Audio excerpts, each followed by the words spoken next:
मित्रों, आज का हमारा प्रसंग है व्यवहारिक शिक्षा और सैद्धांतिक शिक्षा में क्या अंतर है। पुस्तकीय ज्ञान जब हम प्राप्त करते हैं और वो पुस्तकीय ज्ञान जब हम अप्लाई करते हैं तो अक्सर हम भूल जाते हैं कि एक कक्षा का ज्ञान दूसरी कक्षा में हमारा बेसिक थोड़ा बहुत आधार देता है, लेकिन संपूर्ण विषय हमें वापस पढ़ने पड़ते हैं।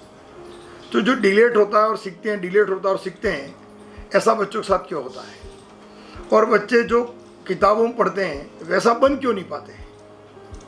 तो उन दोनों के बीच का जो अंतर है उसी विषय में चर्चा करते हैं कि बच्चा का ज्ञान और महान पुरुष बनना, भावबोध का जागृत होना, किताबी ज्ञान जीवन में कैसे आता है और एक बार सीखा हुआ ज्ञान जीवन भर कैसे आपको ताकत दे सकता है या आपकी प्रेरणा या आपके व्यक्तित्व को दिशा दे सकता है, उसी पर आज हम चर्चा करते हैं। जब पुस्तकीय ज्ञान मनुष्य को जब दिया जाता है या कोई बालक विद्यालय के अंदर हो या समाज के अंदर हो, जब भी माता पिता, अभिभावक या अध्यापक या गुरुजन के साथ जो इंटरेक्ट होकर उसको ज्ञान दिया जाता है वो रट कर सिर्फ परीक्षा के लिए ही वो तैयार करता है, तो निश्चित तौर पर वो बार बार पढ़ेगा और बार बार परीक्षा देगा। तो कुछ चीज़ें उसके बेसिक आधार बनकर आ जाती हैं।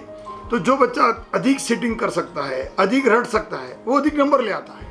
लेकिन जब जीवन में अंदर हम उसको देखते हैं कि वो व्यवहारिक तौर पर किसी भी अनुभूति को नहीं रखता है या हर वर्ष उसको पढ़ना पड़ता है, तभी रिजल्ट आते हैं। मूल जो पढ़ा हुआ विषय कभी उसके संपूर्ण विस्तृत होने के ज्ञान के आधार पर कभी विस्तृत ही नहीं होता उसके जीवन में। तो ऐसा क्यों होता है? क्योंकि सैद्धांतिक ज्ञान जब किताबों में पढ़ने के बाद हमें ये समझ दी जाती है कि उस ज्ञान को हमें बस नंबर लाने के लिए, परीक्षा के लिए पढ़ना है, तो उसके अलावा जो ज्ञान है वो कभी हमारी भाव बोध की, चित्त की दशाओं में जागृत ही नहीं होता है।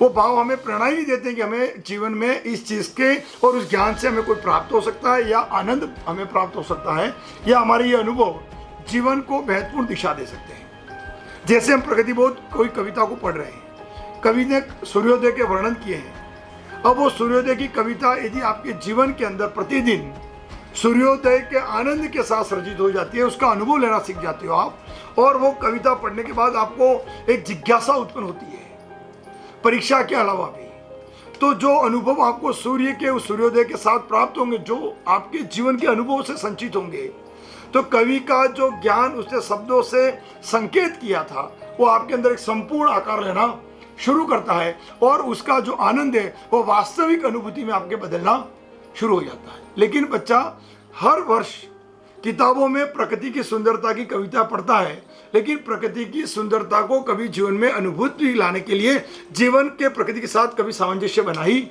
नहीं पाता। ऐसे माँ के साथ भी होता है। ऐसे ही हम अपने आसपास के जो आध्यात्मिक महापुरुष हैं या भगवान के प्रति भी होता है। हम मंदिर आदि सब जगह जाते हैं, आवश्यकता पड़ने पर ईश्वर को आह्वान तो करते हैं, लेकिन ईश्वर ने हमारे अंदर जो क्षमता दी है, उसकी जो अनुभूति दी है, जिसके प्रभाव से उसका एहसास हम समझ सकते थे, वो हमारे अंदर कभी नहीं आता है। माँ के उस दृश्यात्मक जो भावबोध हैं वो हमारी कमजोरी, भाव हमारी कमजोरी नहीं बनने चाहिए, लेकिन भाव हमारी माँ की समग्र भावात्मक शक्तियों का मूलाधार बनने चाहिए। और जब ये मूलाधार बनकर आपके जीवन को एहसास कराते हैं तो आपकी माँ आपके वास्तविक जीवन में कर्मों में प्रेरणात्मक रूप में आकार लेना शुरू करती है और उसके मूल्य आपके जीवन में क्रियान्वित होने शुरू हो जाते हैं। तब आपके वो जो एहसास है, प्रकृति के प्रति जो एहसास है, जानवरों के प्रति जो एहसास है, वृक्षों के प्रति जो अनुभूति है, उनके प्रति जो संवेदना है, वो संपूर्ण एक आपके अनुभव से सृजित होने लगती हैं। तो ये जो व्यवहारिक आपका जीवन के साथ जो संकेत सिर्फ पाठ्य पुस्तक के द्वारा दिए गए थे आपके जीवन में आने शुरू हो गए, इसका मतलब वो अनुभव आपके जीवन के ज्ञान का मूल आधार बनते हैं। और जब जीवन ज्ञान का आधार बनना शुरू होता है तो आपको वास्तविक जीवन में अपने आप आनंद आने लग जाता है। और जब आनंद का सृजन होता है तो उस व्यक्ति को न तो किसी के पास जाने की जरूरत पड़ती है और न ही कभी किसी और नए ज्ञान आने पर उसको नया पढ़ने की जरूरत होती है। जैसे विषय पढ़ाए जाते हैं उसको प्रकृति के साथ की गई, समाज के साथ की गई, व्यवहारिक जीवन के साथ उपयोग की गई सभी अनुभवजनित क्रियाएं उस ज्ञान से या पुस्तकीय ज्ञान से जोड़नी शुरू हो जाती हैं। और ऐसा व्यक्ति उन अनुभवों के आकार को समझने की दिशाओं का एक विस्तृत अनुभव जो है उसके अंदर प्रवाहित होने लग जाता है। और ये प्रवाह का जो मूल चरण है वो जीवन का अनुभव है। और जीवन का ये अनुभव ही उसको अपने आप में संबल बनाता है, आत्मविश्वास देता है, नई ज्ञान को समझने का प्रभाव देता है, और दिए हुए ज्ञान का एहसास जो उसके अंदर जगता है वो एक विशाल ज्ञान रूपी वटवृक्ष के रूप में पल्लवित होना शुरू होता है। और ये पल्लवनी ज्ञान का आपका एक आधार ऐसा बनेगा, जब भी आपके पास विषय आएगा, आप प्रकृति के साथ किए गए अनुभव की जो क्रियाएं, एहसास है, वो आपके अंदर व्यक्त होकर एक हिलोरे लेकर एक सागर की तरह आपको गहराई देनी शुरू कर देगा। तो अनुभव हमारा जो प्रयोगात्मक शिक्षण कक्षा के अंदर हुआ था वो सैद्धांतिक नहीं है, वो जीवन है हमारा। आपको महापुरुष बनना है तो उस महापुरुष के जो भाव थे, जो टीचर के द्वारा आपको सैद्धांतिक तौर पर पढ़ाए गए, परीक्षा देना एक सिर्फ माध्यम है। उस व्यक्तित्व को आपको अपने अंदर उस आकार, उसके मूल्य आपके अंदर उसको समाहित करने पड़ेंगे और उसका एहसास आपके अंदर जगाकर आपके जीवन के अंदर भावात्मक स्थिति को परिवर्तन करना शुरू करना पड़ेगा। जब वो परिवर्तन आपकी ताकत बनेगी, वो ही आपके जीवन का रूपांतरण है। वहीं से एक समग्र कल्याणकारी, व्यवहारिक, अनुभवजन्य, क्रियात्मक, परिश्रमी और जो ज्ञान उसको दिया गया उसको उपयोग करने वाला एक नव बालक का सृजन होना शुरू होगा। और इस प्रकार लिया हुआ ज्ञान ही आपके भविष्य के अंदर आपको एक समग्र दृष्टि देगा, जिसके आधार पर आप विषय आया, आप विषय के प्रति उसकी पकड़ और उसके अनुभव आपके अंदर आकार लेगी और आपको एक समझ में आनी शुरू हो जाएगी।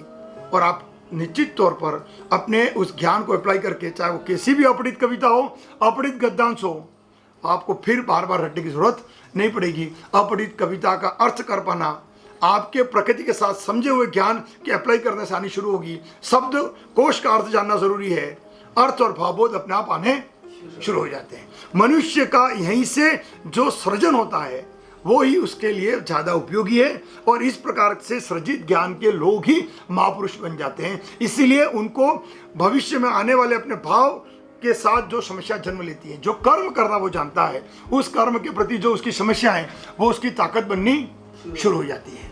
उसकी समस्याएं उसको प्रेरणा देती है, उसको एहसास जगाती है, और अपने उस संघर्ष के आनंद में उसके कर्म सृजित होकर एक पुस्तकीय ज्ञान या किसी संस्कृति के ज्ञान या कोई कविता के रूप में अभिव्यक्त होने शुरू हो जाते हैं। और यही उनके जीवन शैली जो होती है किसी कवि की प्रेरणा बन जाती है, किसी साहित्यकार के लिए सृजन का विषय बन जाती है, और हमारा जीवन जो होता है वो उन मूल्यों से सृजित होना शुरू होता है।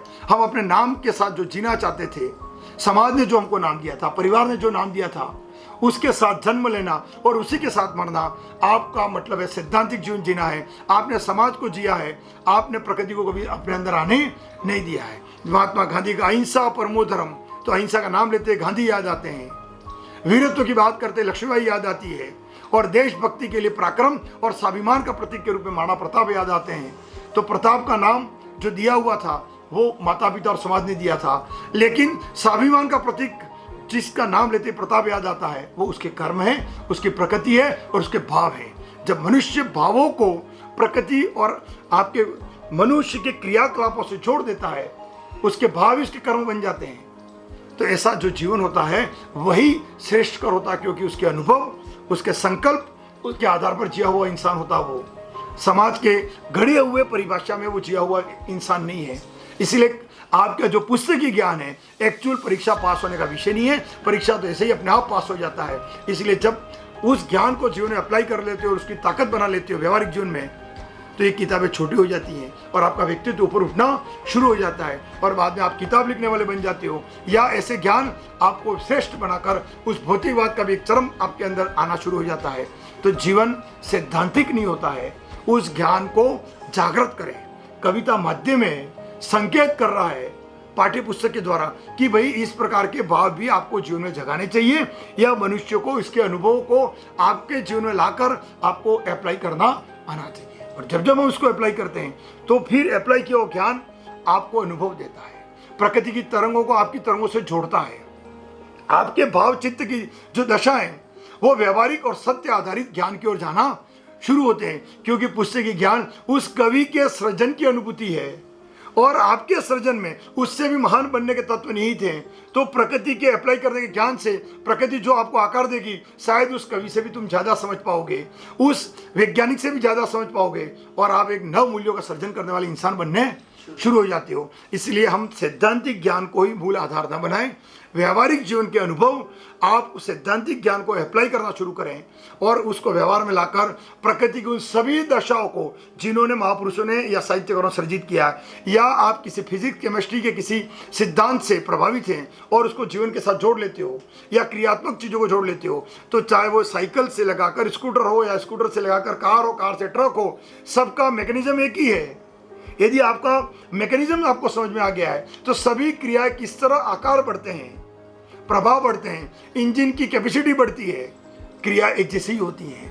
लेकिन हम यदि अनुभव में नहीं लाते हैं तो शायद हम ड्राइविंग कर सकते हैं, लेकिन एबीसीडी कभी कार चलने की हमें पता नहीं चलती है। ऐसे हम किताबें पढ़ते जाते हैं, लेकिन प्रकृति की एबीसीडी कभी हमें समझ नहीं आती है। उसको जानना, उसको समझना और प्रत्येक क्रिया का हमें आनंद लेना और उसकी अनुभूति को गहराई से जीवन के साथ अप्लाई कर पाना और अप्लाई की हुई चीज़ों को समझना, सेंसिटिव होना और उस पर जानने की जो कौतूहल आपके अंदर जिज्ञासा है वही बढ़ानी चाहिए। जब वो बच्चा बढ़ाने लग जाता है तो इस तरह यदि पढ़ने लग जाएगा तो 10वीं तक तो आते आते वो संपूर्ण विषय उसकी समझ में आ जाते हैं, किताबें बोनी हो जाती हैं और उसका जीवन पराक्रमी या ज़्यादा ज्ञानवान हो जाता है। और ऐसे ही बच्चों को हम प्रतिभाशाली बालक कहते हैं। इसलिए हमारे महापुरुष जब भी उन चीज़ों को सीखते हैं तो कलाम 5 साल के अंदर चिड़िया का सिद्धांत देखते हैं, उड़ने का, और मिसाइल के सिद्धांत, और जो उसके मिसाइल मैन बनने की प्रक्रिया शुरू होती है वो उससे जुड़ना शुरू हो जाते हैं। इसी प्रकार चाणक्य चोटी लेकर प्रण लेता है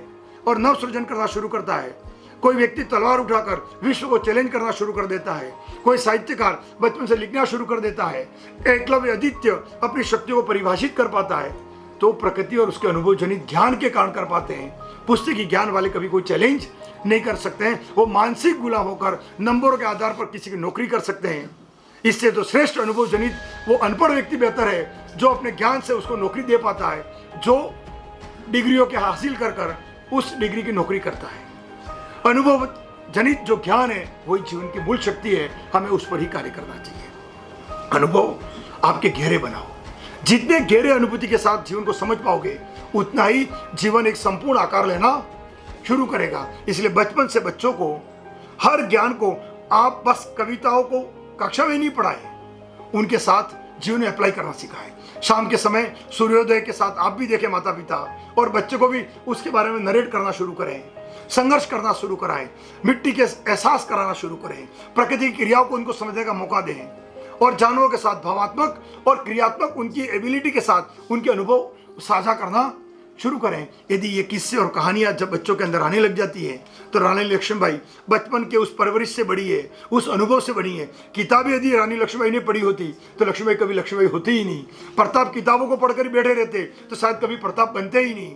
शायद जो वैज्ञानिक है पुस्तकी ज्ञान से बढ़ते तो शायद वो कोई भी नई थ्योरी दे ही नहीं पाते। किताबों में दी हुई थ्योरियाँ पढ़ाई जाती है, नई थ्योरी नहीं पढ़ाई जाती है। नई थ्योरी तो प्रकृति के साथ अनुभव से आती है और उसका सृजन ही जीवन का मूलाधार बनना शुरू होता है। इसलिए आओ मित्रों, हम अपने जीवन के सभी अनुभव को प्रकृति की क्रियाएं और प्रत्येक दैनिक जीवन की क्रियाओं के साथ सामंजस्य बनाना शुरू करें। एक भोजन भी खा रहे हो तो उसका एहसास जगाओ, उसकी जो अनुभूति है वो जीवन में लानी शुरू करो, उसका आनंद महसूस करो।